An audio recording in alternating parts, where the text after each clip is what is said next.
Avel lungset neikit loading Kakitim avela lungset nung ne loading Lungset na akunin kaki kong se Cô nghe cheng to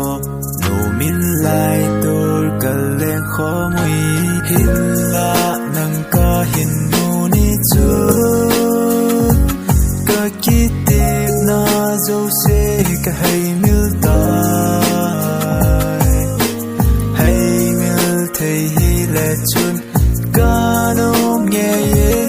in la lung sung à nang na chém đan tai nay sa ngu ngay chul lâu tâm sung in pa khô viết tê nang ca hin lung xe để hi dai đi lâu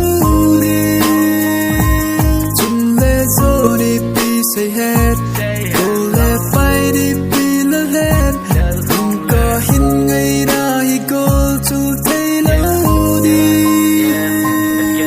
cô mi sao chỉ hẹn lâm phát hùng khí hay giống lệ có hình lung xin ngập va hùng đại đi bốn tê ý dạ vây này lung si đam tia này độ à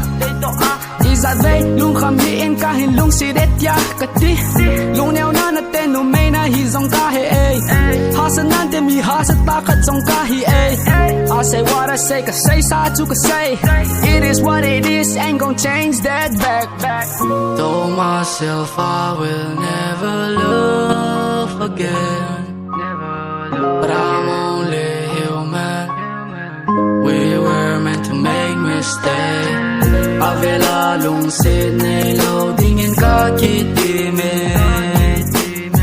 but I ain't got no regrets, cause you're my greatest mistake. Nay sa ngu ngay chul lâu tâm sung in pa khô viết tê nang ka hin lung set để hi dai đi lâu đi chun le zo đi pi say head go left by đi pi la head nang ka hin ngay ra hi go chul thay lâu đi